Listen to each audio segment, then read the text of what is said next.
Hi BookTube! My name is Sarah and welcome to the Bookish Knitter. Today I am coming to you with a birthday book haul. I had planned on doing this video a couple of weeks ago. It's been almost 2 weeks since my birthday and I got some books for my birthday. I bought some books myself. I received some as gifts, which was lovely. So I wanted to sit down and do this video for you guys, and I thought I've been meaning to do this for weeks and weeks, or for like about 2 weeks now since my birthday, and I just hadn't gotten around to it. So I have some non-category, but most of it is category romance books, which is very exciting. So I just wanted to show these books to you. Today is St. Patrick's Day. Happy St. Patrick's Day, everybody. I am wearing green. It's an army green, but it's the only green I really had. I don't wear a lot of bright green colors. But anyway, so typically today on a Sunday, the video that you guys would be seeing would be like my weekly wrap-up of all the books that I finished over the course of the week. But I haven't finished any books this week. I'm still reading the Kristen Higgins book, which I'm loving. It's just, I haven't been reading it. It's one I've been really savoring and enjoying, let's put it that way. So yeah, but I will have that for you guys next Sunday. I will talk about that book along with any other books that I finish this week. So let's get into the book haul because there's a whole bunch of stuff here. Like I said, I have stuff that I've bought and gifts from friends. I'm going to show you guys the stuff that I bought first, and then I'll get into the gifts from friends. So I had from Chapters Indigo, which is our version of Barnes & Noble up here. I am part of their rewards points. Sorry, my hair is kind of like today. The problem, there's really only one thing you can do with short hair, and that's like brush it and kind of, so I'm still learning how to deal with it. And like I said, when I originally cut it, it's a little shorter than I wanted it to be, but we're learning. Anyway, so I'm a member of the points reward thing. Like I pay for my membership and I do buy a lot, so it has more than paid for itself, to be honest, since I got it last June. I've saved so much money having it. So it all depends on you. If you are somebody who is going to utilize a membership like that, it might be a good idea. But anyway, for my birthday, I got 20% off plus whatever percentage off they typically have. So it's 20% on top of, even if the books are on sale, you still got an extra 20% off. So I went and I got a couple of books. And yeah, I have actually never read I've read Elle Kennedy. She's written a couple books for category. I think she wrote for the Blaze line, a couple of books. But her new book, Girl Abroad, I've heard some good things about it, and this was the Indigo exclusive edition. I don't think that means anything, but maybe just a different color or cover or something like that than what's normally out there. But I got Girl Abroad. I have no idea really what this is about, but I thought at the price point that I got it at, because it was like on sale, plus I had another 20% off. So this is, it says, it's these small exchanges that keep my head in a fog, these small expressions of his desire. It does a number on me. Everyone loves a secret. When 19-year-old Abby Bly gets the opportunity to study abroad, a year in London, it's the perfect chance to finally slip out from under the thumb of her beloved but overbearing retired rock star father. She's ready to be free, to discover herself, but first off to meet the girls she's rooming with. That is, until she arrives in her gorgeous new flat to discover these roommates are actually all boys. That's all I'm going to read. So it does sound really good. It also sounds like it's going to be more of I think Elle Kennedy, I mean, like I said, she wrote for the Blaze line, but I think most of what she tends to write is, correct me if I'm wrong, is like the new adult. I hate that terminology, but the, the college age kind of, like not adult books, but like college, university age people. That's what it sounds like to me. So it sounds good. The other book that I picked up, because I was like, okay, I'll get that one, and I couldn't really find anything else that was jumping out at me, so I was going through the bestseller list, and I saw this one, and the cover I just went, oh my god, I have to have it just for the cover. It's not a very big book. It's a nice little small book, but this is going to be my first book in translation, I think. I've probably read other translated works, but none that I absolutely know that they were a translated work. And this one is called The Kamigawa Food Detectives. Look at that cover, you guys. And this is by Hashinki Kawasaki. I bless all of you who can read Japanese, who can read the Japanese words. I'm not going to try and pronounce that lovely person's name. This is translated by Jessie Kirkwood. So basically what this is about, as soon as I read what it was, well, I saw the cover and I'm like, oh my gosh, yes, I must read that. But then I read what it was about and it just really sold it for me. And it said, what's the one dish you'd do anything to taste just one more time? Down a quiet back street in Kyoto exists a very special restaurant. Run by a daughter and her father, the diner serves up deliciously extravagant meals, but that's not the main reason customers stop by. The father-daughter duo are food detectives. Through ingenious investigations, they're able to recreate dishes from a person's treasured memories, dishes that may hold the keys to unlocking their forgotten past and future happiness. Does that not sound like absolutely delightful? I love it. I absolutely love it. So I cannot wait to read that one. And then later on, a week or so ago, excuse me, sorry. I'm still getting over that cold that I had. I put a poll up on my YouTube, on my community tab, to pick a book for me to read in the month of April. And I listed 3 books, and you guys, overwhelmingly, this one was picked. And I went on and I thought, oh, should I get an e-copy? And the wait time is going to be like 13 weeks at the library. And I'm like, maybe I'll just buy an e-copy. And then I went on and I looked, and I had enough points through, again, that Plum Points card to get $10 off. So I paid $11 for this book, which was actually less than the ebook copy. So I ended up getting Recipe for a Charmed Life by Rachel Linden, bestselling author of The Magic of Lemon Drop Pie. So I am so happy to have a physical edition. How gorgeous is that? I've really been rethinking my personal book collection, you guys. And I'm going to talk about this maybe in another video, but I've really got to purge through a lot of the books that are on my shelves. If I've read them and I have no intention of rereading them, they can go. The category romance books as well, I plan on doing a purge of, and I know you're all like, oh my goodness.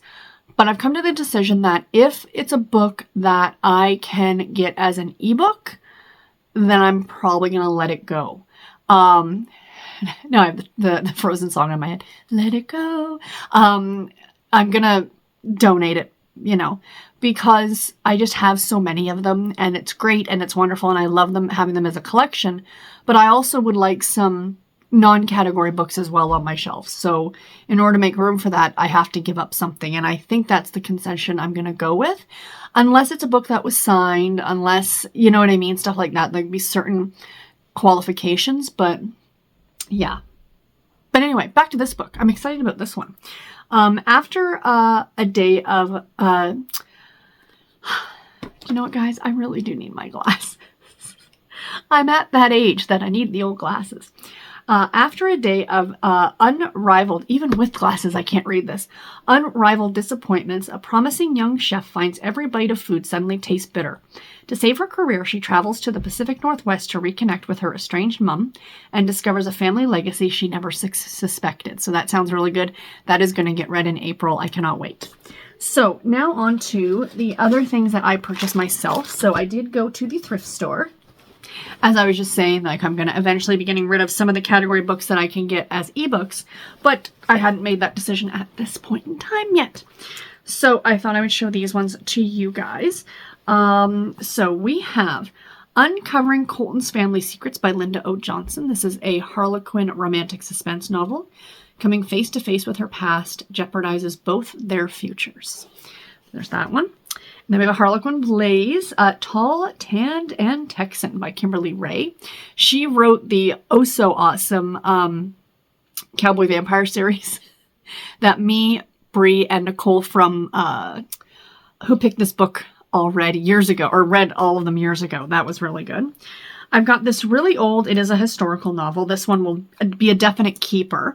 I'm pretty sure, I know for sure the Linda O. Johnson book and maybe the Kimberly Ray book you can get on ebook, but this one I'm almost certain you cannot. And even if you can, the cover. So this is The Trail to Temptation by Ray Muir. 5 Months of Heaven, it says. Look at the back, you guys. Like, this is back when, they really put it all out there for category for, in terms of covers and things like that. Like, that is just fantastic. So I'm looking forward to that one. All Annie Barwell wanted was a taste of freedom before she shackled herself for the rest of her life to a man she barely knew. But the city slicker hired to escort her to Temptation, Montana, was ruining her carefully made plans.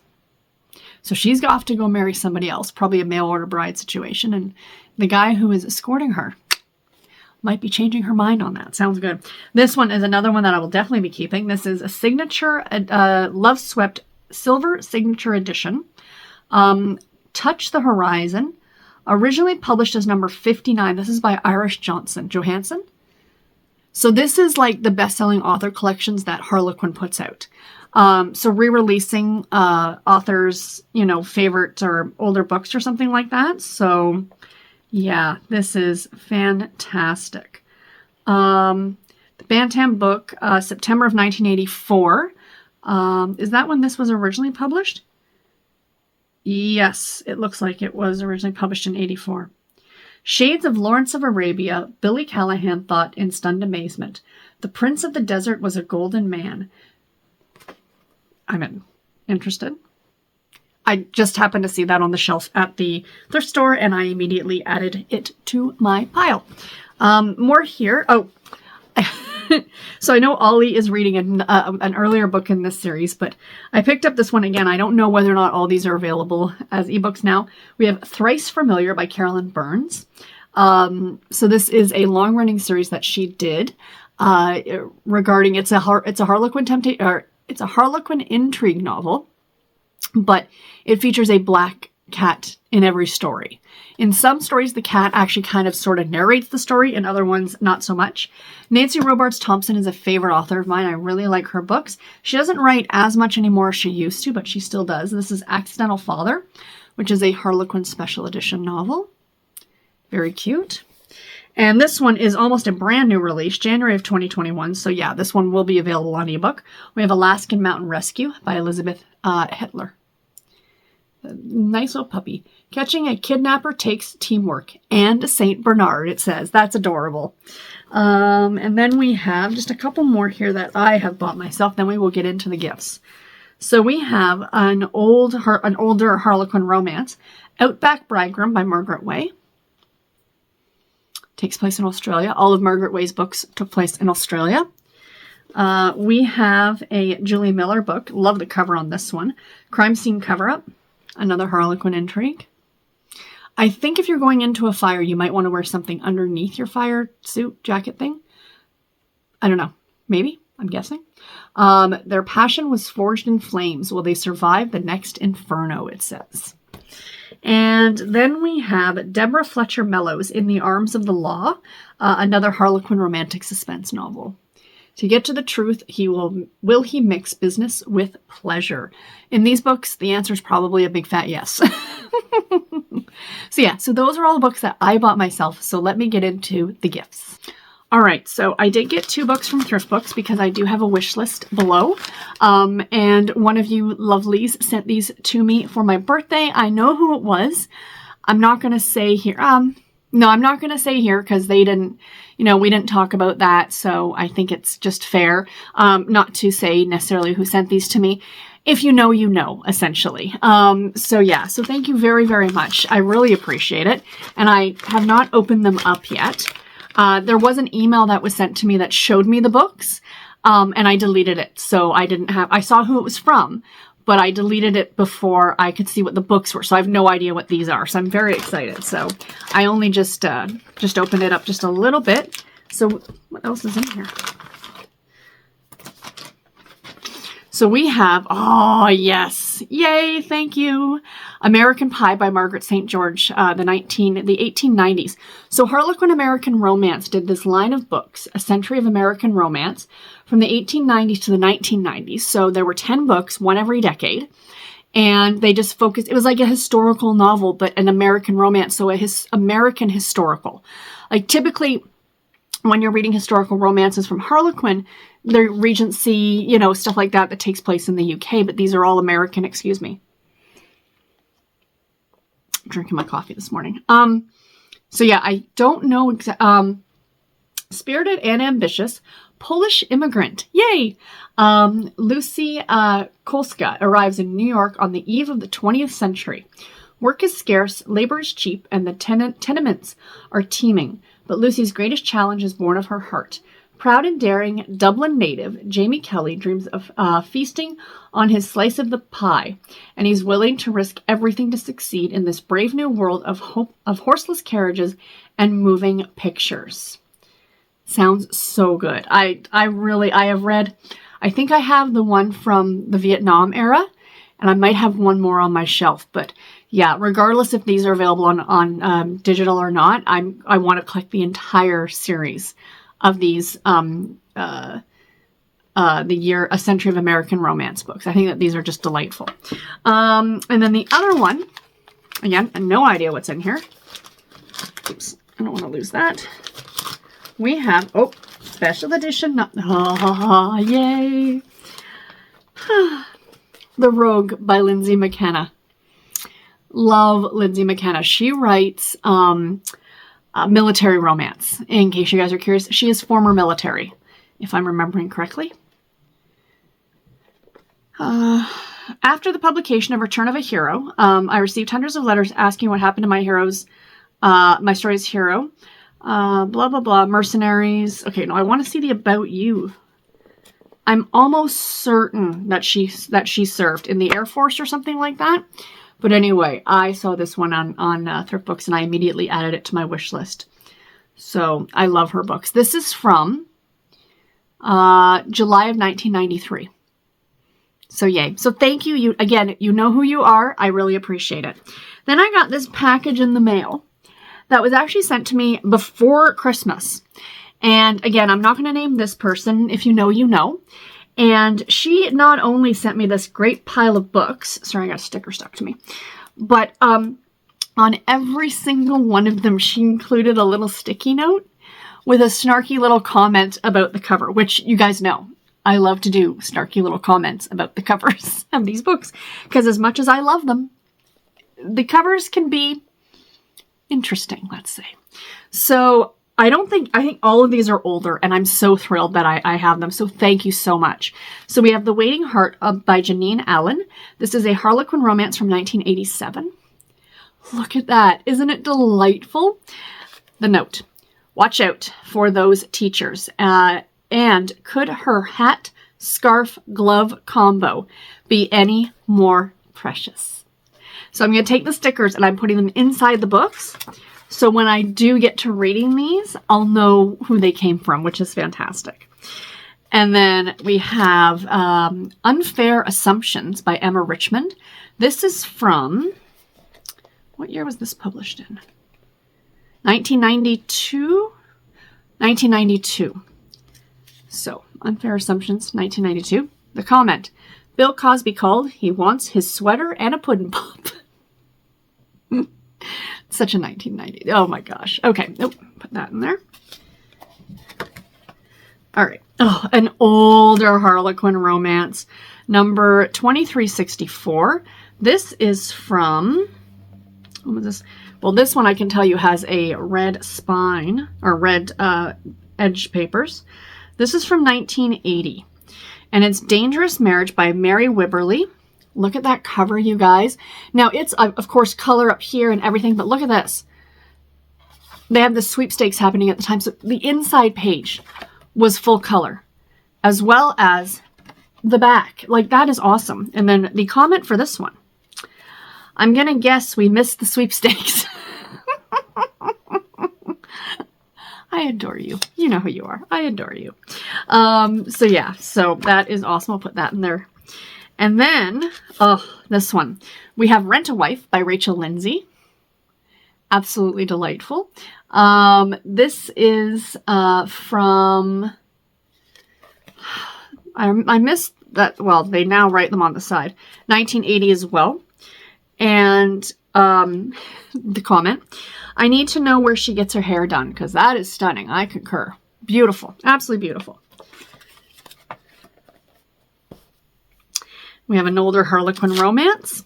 Autumn at Aubrey's by Miriam McGregor. This is number 2890 from 1988.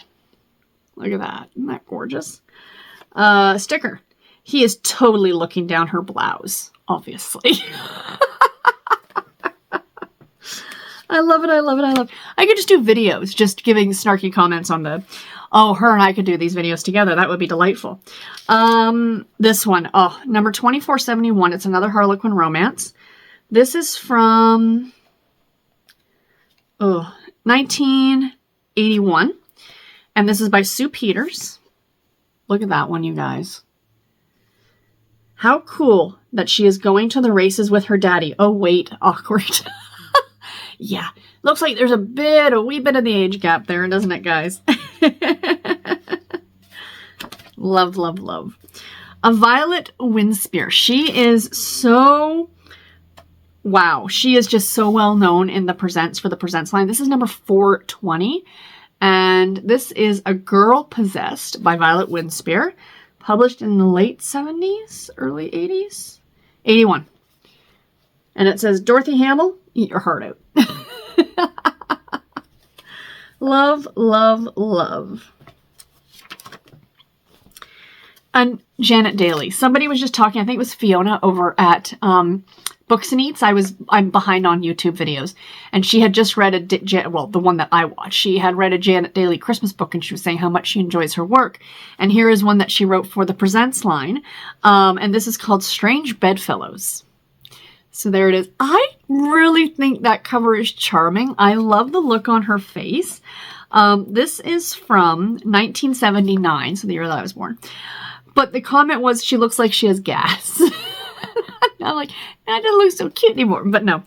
Love, love, love. Looks adorable. All right. And then we have, by Miriam McGregor, another Harlequin romance, number 2823, Winter at White Cliffs. Look at that. Oh, and this is from 1987. Comment, I love a man in a grandpa cardigan. You know, to be honest, so do I.